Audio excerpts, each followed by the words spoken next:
Bueno, chicos, muy buenas tardes. Esta es la segunda clase asincrónica que vamos a tener.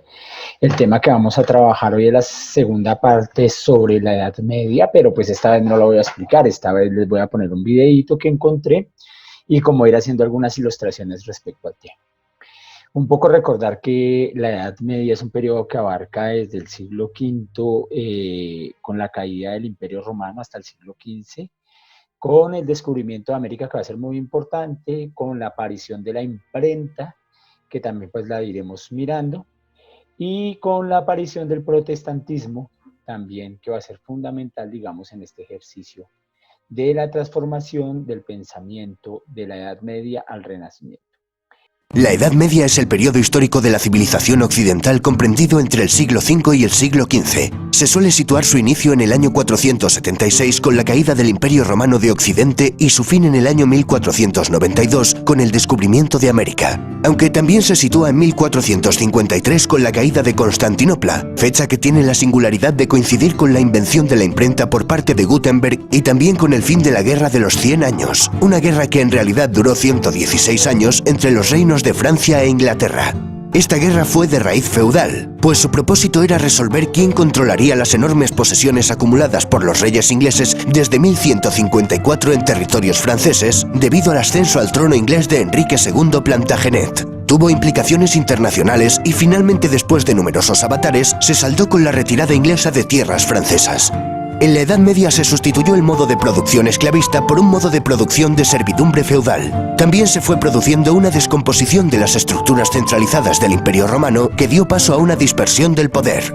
En lo ideológico y cultural se produjo un mestizaje de la cultura clásica con las culturas monoteístas cristiana e islámica, cada una en su espacio. La Edad Media suele dividirse en dos grandes periodos: temprana o alta Edad Media, siglos V a X, y baja Edad Media, siglos XI a XV. Como hemos visto, la Edad Media duró unos 1000 años y en 1000 años ocurren muchas cosas. Por un lado, en Oriente tenemos la historia del Imperio Romano de Oriente, apodado como el Imperio Bizantino, con la capital en Constantinopla, donde se hablaba griego. Desde aquí se cristianizarán los pueblos eslavos como los serbios, los búlgaros y los rusos. Por otro lado, en Europa occidental tenemos a un montón de pueblos germanos, bárbaros para los romanos, procedentes del norte de Europa, que fueron descendiendo en sucesivas oleadas hacia el sur y se fueron asentando formando reinos.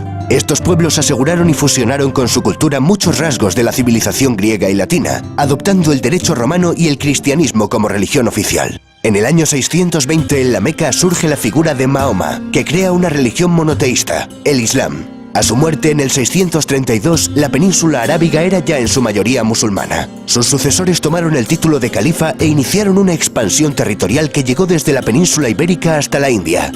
La presencia de los musulmanes como una civilización rival alternativa asentada en la mitad sur de la cuenca del Mediterráneo, cuyo tráfico marítimo pasan a controlar, obligó al cierre en sí misma de la Europa occidental durante varios siglos. Para algunos historiadores este hecho significó el verdadero comienzo de la Edad Media.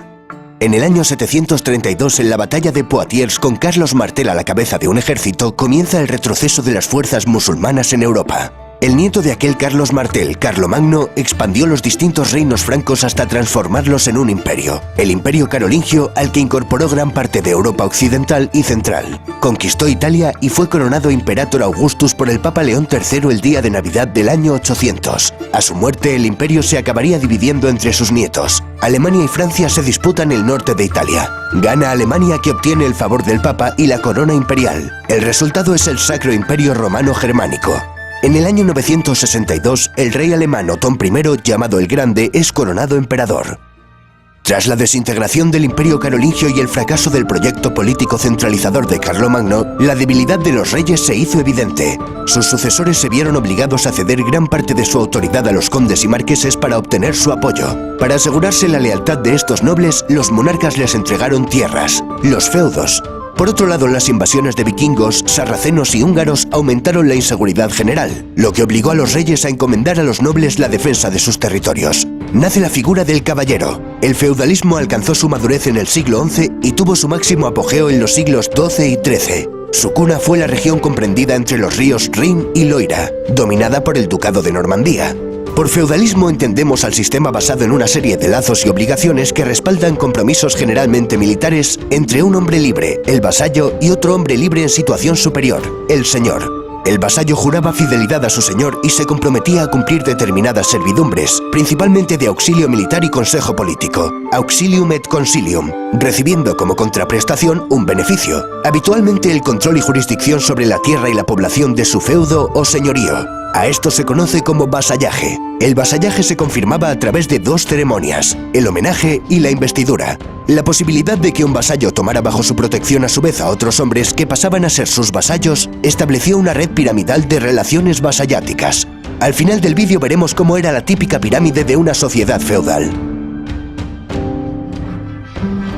Acabamos de ver cómo se pasó de un estado romano basado en el poder central y un vasto territorio a un estado basado en vínculos personales fragmentado en los distintos feudos. En ellos, el señor acapara las funciones propias del estado, como por ejemplo legislar, imponer impuestos y administrar justicia. La tierra adquiere una enorme importancia económica al disminuir el comercio y la circulación monetaria. Por eso, la agricultura es la base de la economía feudal, una economía de autoconsumo. La vida rural predomina frente a la urbana.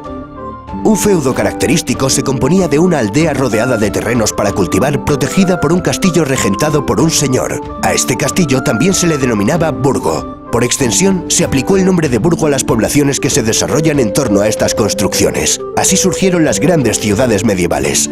A los habitantes de estas nacientes ciudades se les llamaban burgueses, naciendo el término burgués. A estos centros acudían los campesinos a vender sus excedentes, cereales, frutas, carne, a la vez que compraban artículos de uso cotidiano elaborados por los artesanos, herramientas, cerámica, ropa. Se fueron creando nuevos barrios de artesanos y mercaderes que se agrupaban en gremios.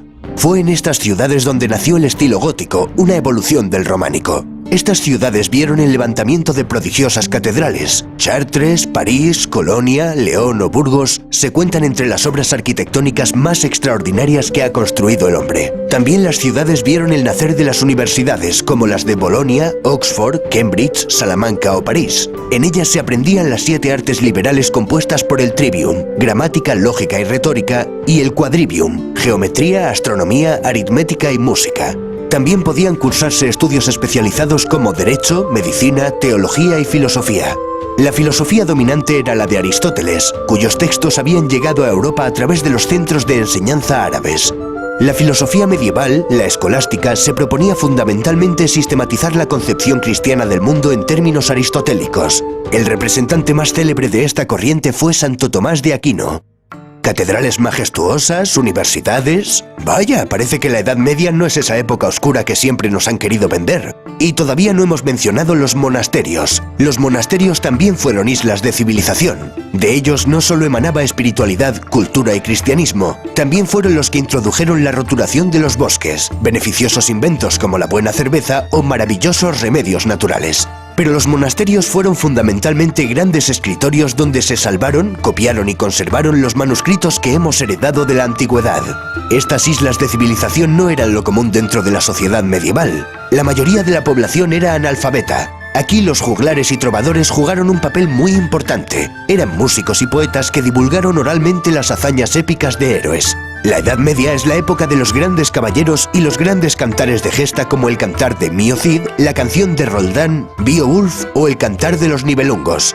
Estos poetas también nos hablaron del amor cortés que expresaba el amor de forma noble, sincera y caballeresca. El mayor ejemplo lo encontramos en la historia artúrica de Tristán e Isolda. La poesía trovadoresca era sobre todo de temática amorosa, pero también podía centrarse en aspectos políticos, morales, religiosos, etc. Otro de los temas podía ser el de las cruzadas, una serie de campañas militares con el objetivo de restablecer el control cristiano sobre Tierra Santa, el territorio geográfico que comprende todos los sitios en los cuales se desarrollaron escenas bíblicas. Para terminar, veamos cómo era la pirámide social de un régimen feudal. En lo alto de la cúspide se encontraban el emperador o los reyes. Para el siguiente escalón vamos a establecer dos columnas diferenciadas, pues la iglesia constituía una jerarquía paralela a la nobleza. Dentro de la alta nobleza tenemos a duques, marqueses y condes cuyos títulos derivan de gobernadores del Imperio Carolingio. Un escalafón más bajo tenemos a varones, caballeros, etc.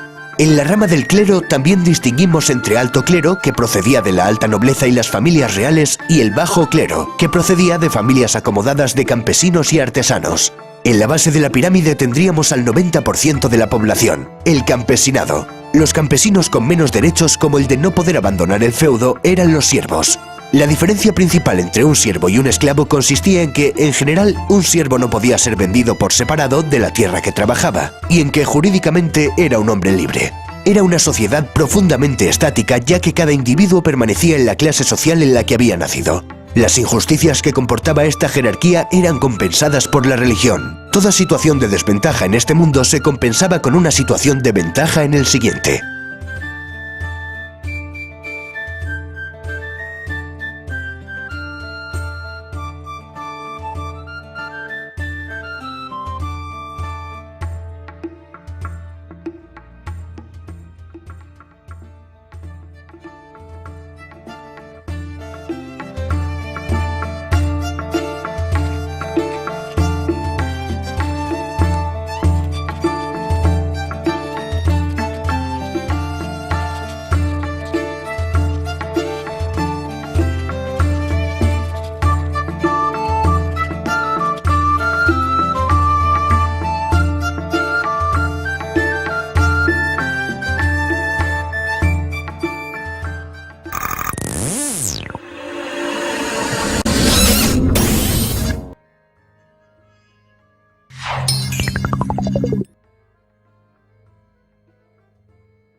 Bueno, chicos, eso fue todo por hoy. Entonces, la idea sí es que estén muy pendientes de estos ejercicios. Vamos a mirar entonces un poco cómo surgen esos pequeños imperios como resultado de las guerras de los reyes, cómo aparece, por ejemplo, Carlos Magno, el Imperio Carolingio, cómo se dan esas guerras eh, de pequeñas tribus o pequeños pueblos a los cuales les llamaban bárbaros, como lo explicaban en el video, y empezar a indagar. Entonces haremos una historia del tiempo para la próxima semana, una línea del tiempo como poniendo esos momentos específicos de la Edad Media y cómo se van presentando.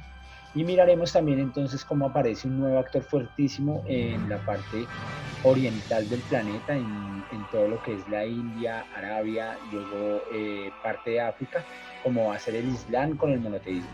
Espero que les haya gustado, espero que hayan entendido el tema y quedamos pendientes para la reunión sincrónica o la clase en la que nos vamos a ver. Un abrazo y que tengan buen día.